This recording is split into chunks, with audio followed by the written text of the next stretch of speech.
네. 봄이 오나 싶었는데 한여름으로 가고 있죠. 천지간에 꽃이 피고 바람에 흩날려서 공부하시는 분들은 상당히 힘드시겠어요. 그렇죠? 저는 시험은 안 봐도 저도 마음이 심란하더라고요. 꽃잎이 휘날리니까.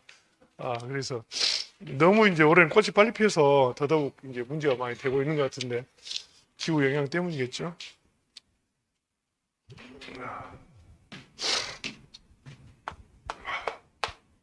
오늘은 356페이지 재배 관리부터 보도록 하겠습니다.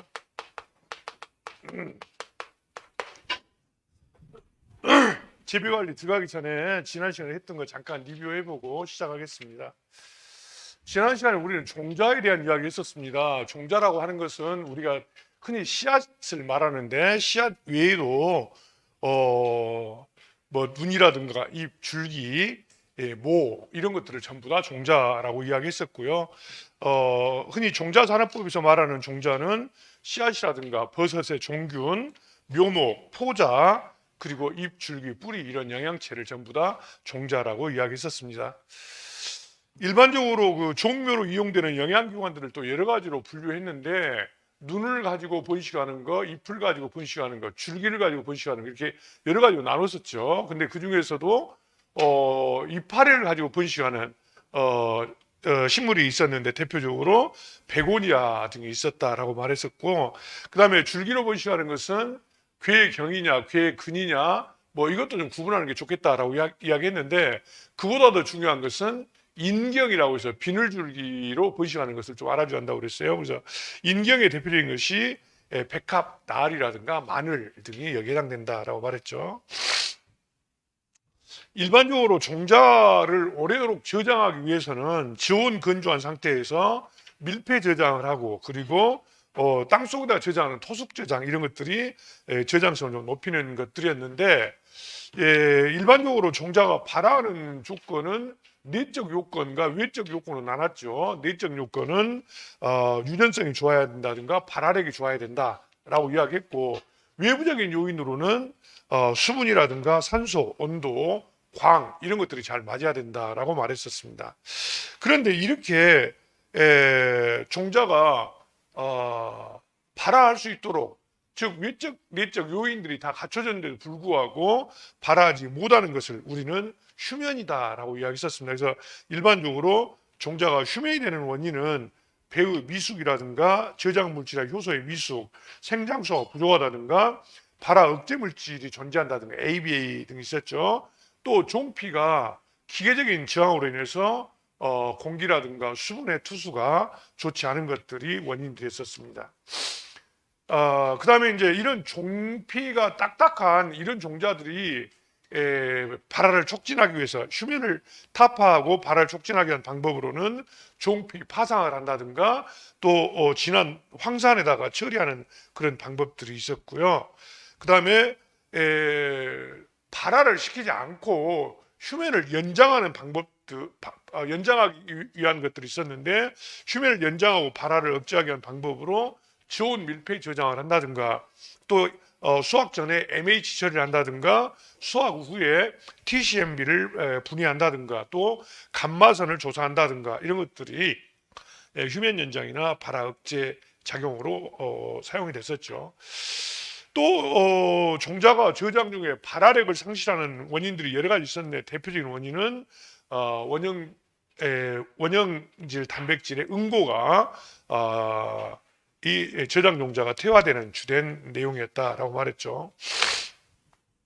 요즘에는 이제 종자로 무엇을 심지 않고 모종을 길러가지고 주로 이제 옮겨 심게 되는데 이걸 우리가 육묘라고 하고 이 육묘가 어떤 그 기계화되는 그런 과정을 거치게 되는데 이런 것을 공정육묘라고 말하고 또 트레이에다가 트레이를 이용해서 프로그램을 재배하는 것을 플러그 육묘라고도 이야기했습니다. 이렇게 육묘를 하는 주된 이유는 직접 종자를 파종하는 직파가 대단히 불리하다든가 또 수량이 증가된다든가 또 일찍 수확한다든가 토지 이용도를 증대한다든가 이런 거 외에도 이제 뭐 용수 전략이나 노력 절감, 추대 방지, 뭐 종자 전략, 재해 방지 이런 여러 가지 것들이 육묘의 장점으로 이야기했었죠.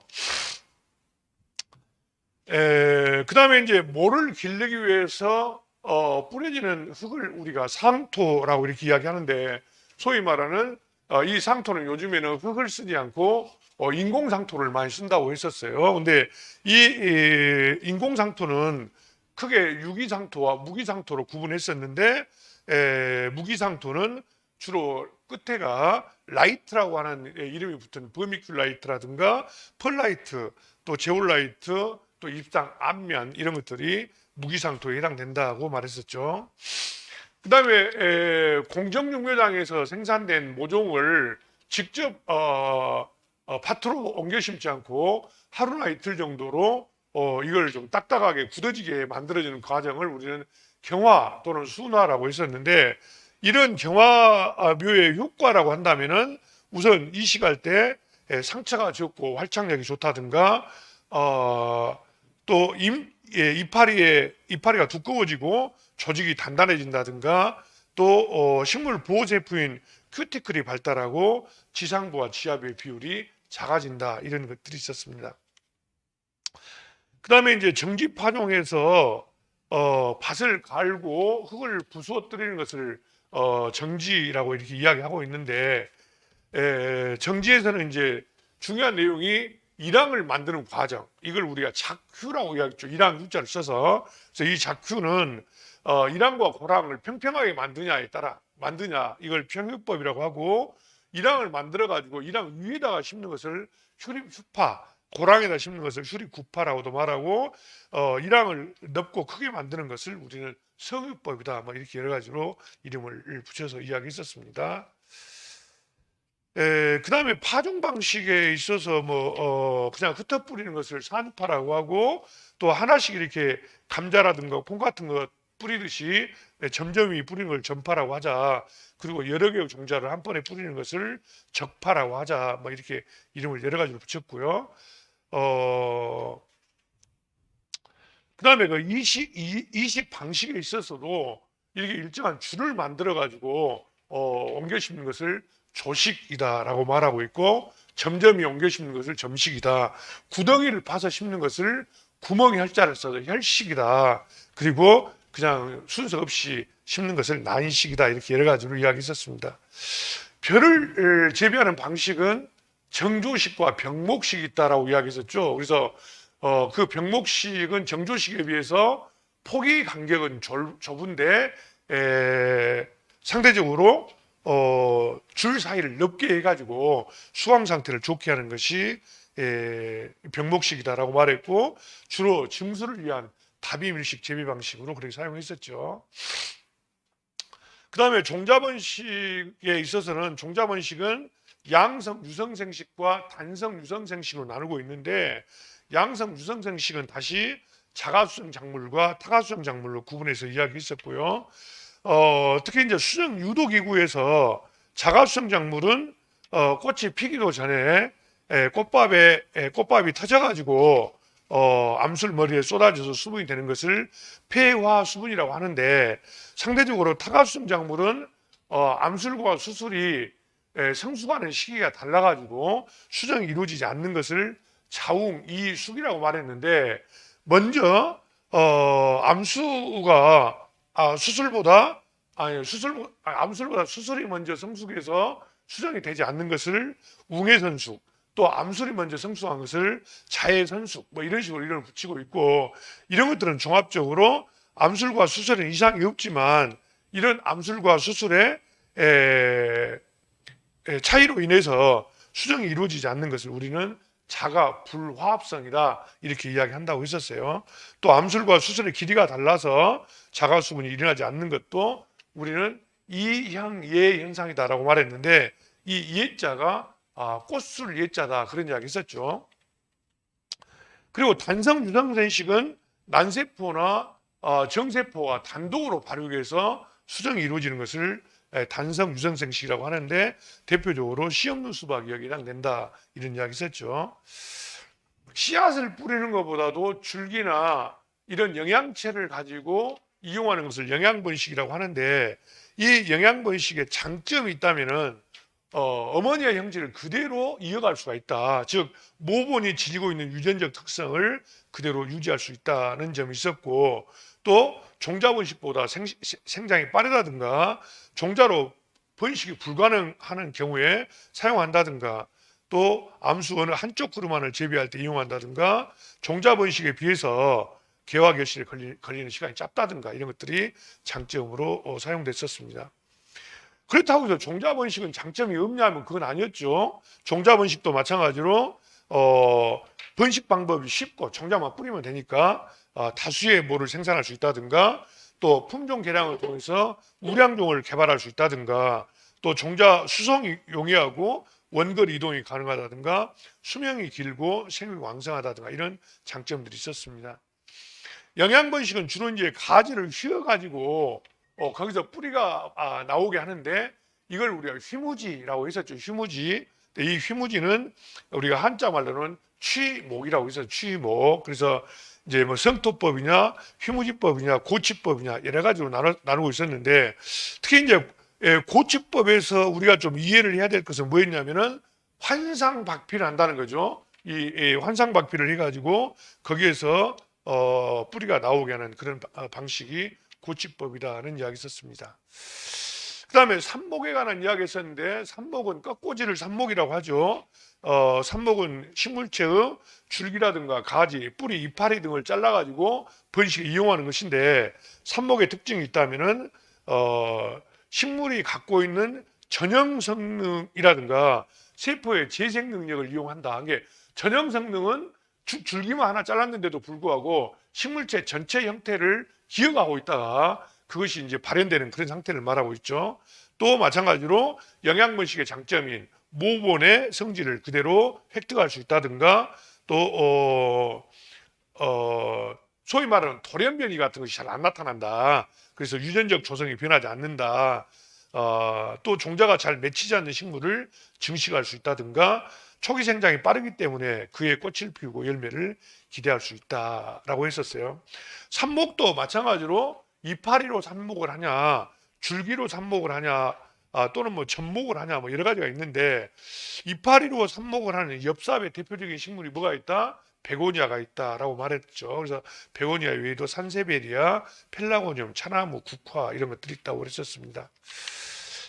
접목 방법은 번식하고자 하는 모수의 가지를 잘라서 다른 나무 대목에다 붙이는 것인데, 원래 있는 나무, 지금 자라고 있는 나무가 대목이라면 잘라가지고 붙이는 것이 이제 접수가 되겠는데, 어느 부분이 서로 맞아야 되냐면 접목 부위가 대목의 형성층하고 접수의 형성층이 서로 만나게 하게 되면 접목이 이루어진다라고 말했죠. 접목의 효과도 마찬가지로 묘목의 대량 양성이 가능하다든가, 결실 연령이 빠르다든가, 품종 갱신할 수 있다든가, 기후 풍토나 병해충에 대한 저항성이 증가한다고 말했었습니다. 접목도 이제 뭐 접목의 방법이라든가 시기, 위치 이런 것들에 따라 여러 가지 나눌 수가 있었죠. 그 다음에 포기 나누기, 그리고 알뿌리 나누기, 뭐 이런 여러 가지 것들이 있었는데, 그 중에서도 알뿌리 나누기에서 앞에서도 여러 번 강조했던 이 비늘 줄기를 가지고 번식에 이용하는 양파, 마늘 이런 인경이라든가 이런 것들에 대해서 좀 알아줘야 된다. 영양 번식을 하게 되면 이파리라든가 가지를 잘라가지고 번식에 이용하게 되는데, 이런 영양 번식이 뿌리가 잘 나오도록 하기 위한 방법들이 있었어요. 뿌리가 잘 나오도록 하기 위해서는 엽록소 형성을 억제해서 이파리를 약간 누렇게 만들어줘야 된다. 황화 현상이라고 그랬죠. 그리고 그렇지 않으면 생장 호르몬을 처리하거나 자당에게 담근다든가, 또 환상박피를 한다든가 이런 것들이 해당됐었죠. 조직배양의 장점은 식물체의 세포를 떼가지고 그것을 번식에 이용하는 것인데, 이 조직배양의 가장 큰 장점은 바이러스에 감염되지 않는 무병주 생산이 주된 목적이다라고 말했었죠.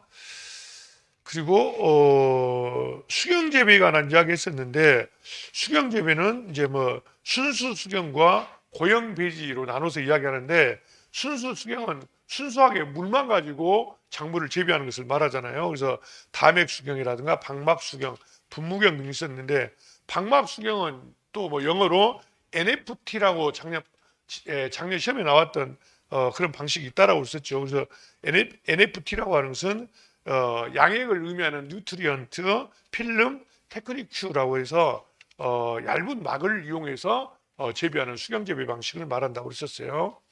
근데 이런 수경 재배 방식은 대체적으로 땅에다 하는 것이 아니라 약간 허리 높이만큼 높이 이런 시설물을 구성해 가지고 거기에 이제 물을 흘려보내서 재배하게 되는데, 담액 수경 같은 경우는 뿌리가 완전히 물에 잠기기 때문에 반드시 산소 공급 장치가 필요하다라고 이야기했고, 방막 수경은 그러지 않아도 된다라고 이야기했었죠.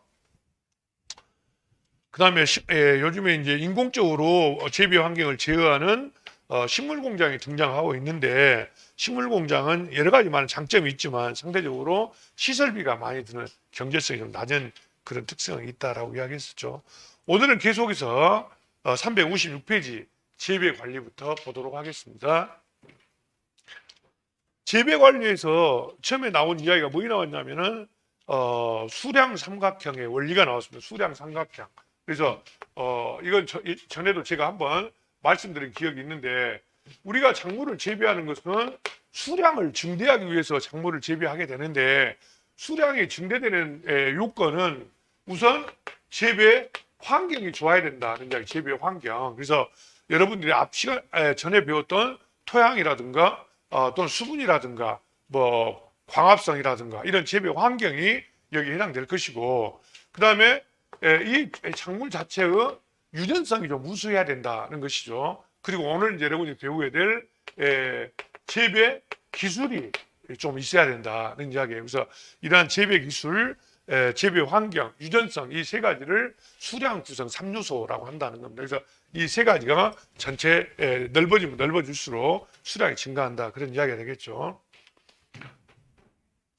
그 다음에 보파, 뭐 보식, 속가내기 뭐 이런 것들 나왔는데, 보파나 보식이라는 것은 보충해서 파종한다 이 말이죠. 보파란 말은.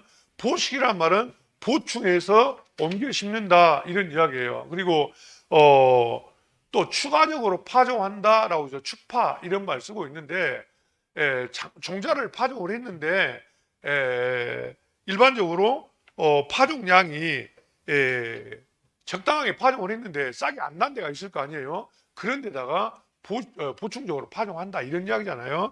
그리고 이제 벼농사 같은 경우는 지금은 이제 이런 거 안 하는데, 저희도 어렸을 때는 이 보식을 많이 했던 것 같아요.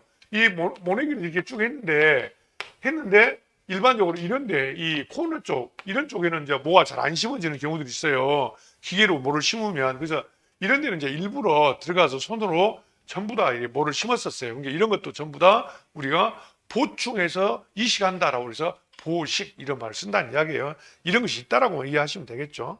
뭐 속가내기도 마찬가지로 너무 씨앗을 뿌렸는데 너무 빡빡하게 이렇게 자라니까 일부러 이렇게 속가내주는 작업들을 속가주기 뭐 이렇게 말한다는 거예요. 그 다음에 357페이지에 중경제초라고 하는 말이 나왔는데, 중경제초란 말은, 중경이란 말은 거기 한자가 가운데 중자에다 밭갈 경자를 쓰고 있습니다. 그래서 밭을 갈아서 풀이 나지 않게 하는 것, 이것을 우리는 한자 말로 중경제초 이렇게 말한다는 거예요. 그래서 이 밭을 가는데 실제로는 지금 작물이 심어져 있는 경우에는 밭을 갈 수가 없잖아요. 밭을 갈 수가 없으니까 호미 같은 것으로 이 땅 표면을 이렇게 쪼아가지고 풀이 나지 않도록 하는 것을 중경제초다, 이렇게 말하고 있는데, 이 중경제초를 하게 되면 어떤 좋은 점이 있느냐, 발화가 뭐 촉진된다든가 토양 통기가 조장된다든가, 또 수분 증발이 토양 수분이 증발되는 것을 경감시켜 준다든가, 또 비료 효과가 증진된다. 비료 효과가 증진된다는 말은 우리 교재에 보면 그런 이야기 나왔죠. 우리가 앞에서 뭔 이야기 했냐면, 벼를 심어놨는데 일반적으로 땅에다가 암모늄 질소 비료를 토양에다가 이렇게 시용하게 되면, 여기는 우리가 토층을 뭐 상하층이라고 하고, 그 아래층을 뭐라고 해요? 이 아래층을 환원층이다라고 이야기하는데, 이거를 우리는 뭐라고 배웠냐면 토층 분화라고 배웠었어요. 그런데 이 암모늄 질소가 산화층에 들어가게 되면은 일부 이용할 수 있겠지만 대부분 어째요? 여기서 환원층으로 이동하게 된다고 그랬죠. 뭘로 변해가지고 NO2나 아질산인 NO3 형태로 바뀌어가지고 이게 전부 다 마이너스 전기를 띠고 있기 때문에 토양 콜로이드에 흡착되지 못하고 환원층으로 흘러내려가게 된다고 그랬죠. 그래가지고 이것이 나중에 어찐다고 그랬어요. 질소가스로 변해서 공기 중으로 날아간다라고 해서 이거를 탈질작용이라고 이야기했었는데 이거를 아예 어쩌자는 이야기입니까? 그러면은 이거를 아예 어디다가 이 환원층에다 시용하게 되면은 비료 효과가 있지 않겠느냐라고 해서 이걸 뭐라고 말해요? 땅속 깊은 곳에 준다고 그래서 심층10이라고 하는데 이 중경제초에서도 비료를 주고 땅을 표토를 긁어서 이걸 밑으로 비료가 들어가게 한다면 효과가 더 있지 않겠냐, 이론적으로 그렇다 이 말입니다. 그래서 이걸 비료의 효과가 증진된다 그래서 비료 증진이다 이렇게 말하고 있습니다. 그다음에 뭐 단점들도 좀 있죠. 땅 표면을 이렇게 긁어주게 되면은 그 과정에서 뿌리가 잘라진다든가 또 바람이 불면 흙이 날린다든가 또 겨울에 동상해를 조장할 수도 있다, 뭐 이런 것들이 나와 있네요. 페이지 넘겨보시면 제초에 관한 내용이 나옵니다. 제초. 제가 농사를 조금 해보니까 이 농사 짓는 것은 이 풀과의 전쟁인 것 같아요. 이 풀을 어떻게 못 나오게 할 거냐, 이게 굉장히 어렵고 힘든 일인데 결국 인간이 풀보다는 훨씬 더 똑똑한 것 같아도 풀과의 전쟁에서 이겨본 적이 없는 것 같아요. 저도 결국은 풀과의 전쟁에서 져가지고 백기를 들고 이 철수를 한 적이 있었는데 후퇴를 했어요. 후퇴를. 근데 결국은 이게 엄청난 이 오죽하면 유행가에 잡초라는 유행가도 있어요. 얼마나 그 끈질긴 생명력을 가지면 그러겠어요. 그래서 이 제초가 굉장히 어려운 일이긴 한데, 그런데 이제 풀이 같이 자라면 인간이 활용할 식물체가 못 자라기 때문에 어쨌든 풀을 잡지 못하면 농사를 질 수가 없다는 겁니다. 그래서 제가 볼 때는 이 농사 짓는 게 그냥 아무라도 하는 일이 아니고 전문가 그룹이 하는 일 같아요. 제가 보기에는. 그래서 제초제를 쓰면 된다 이렇게 생각하는데도 제초제를 어느 때 써야 되는지 이런 시기가 또 있어요. 그래서 땅을 막 갈아놓고 쓰는 제초제가 있고 풀이 나기 시작할 때 쓰는 제초가 있고 여러 형태가 있거든요. 그래서 이 풀을 관리하는 것이 이 농업인들 입장에서는 굉장히 중요한 그런 과제인 것 같아요. 제가